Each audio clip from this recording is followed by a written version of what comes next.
how to figure out whether the person that you bring is going to be a good fit for the company, or you better say, I can afford, if you can afford, the time to search for a different talent.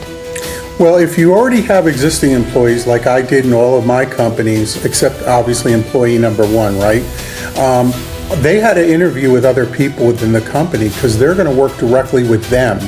Not so much a scathing type of interview, like the kind of interview that, let's say, our HR director did, but just more, I go back to the restaurant or meal example, if you will.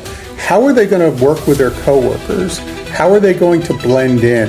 Are they going to be somebody that's, team-oriented, or are they going to be a lone wolf? So it's really important that if it's, you're adding to the team, that the team meet the person, even just for a few minutes to get a gauge, because first of all, that does your team, you showing respect to your existing team, that you respect, appreciate, want, and need their opinion. But it also shows the applicant, like, hey, the culture here is important. They want people to get along. You don't have to love each other, but you do have to get along. You do have to try and like each other, respect each other. That's something that's non-negotiable, respect. So that's really, really important.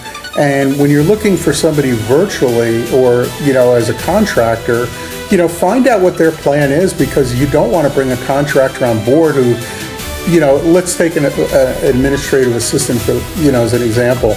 Right now you're looking for that, but this person, you bring them on, and for the sake of argument, in January as your administrative assistant, but his or her plan is they're going to law school in September.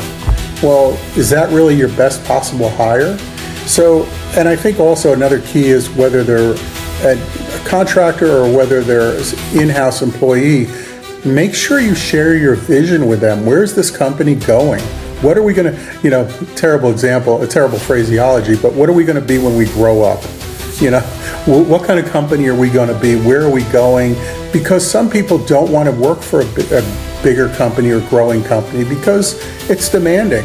So make sure you're very transparent in what you're doing. I would even add that every time when you hire the person, don't hire the person for the company you are at that moment, but hire the person for the company you tend to become, because it might happen that this talent perfectly fits to where you are at the moment, but the person doesn't have the potential to grow. So the person is going to be out of the company, like not a perfect fit when you scale up. So that's another thing to see as the future. Never see the future of your company as you are today.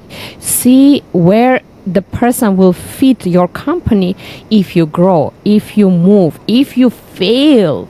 That's another part that you have to consider. Is the person going to stay with you in your downs, which are coming, like they are coming 100%, and the dry seasons and the failures and the setbacks and the conflicts?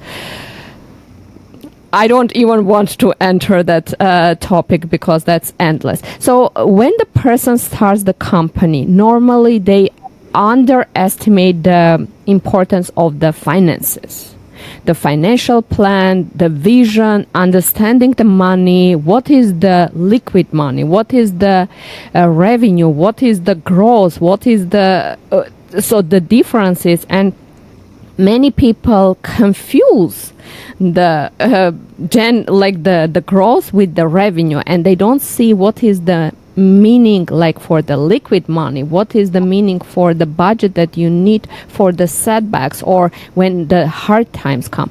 How do you shift the mindset of the person who tries to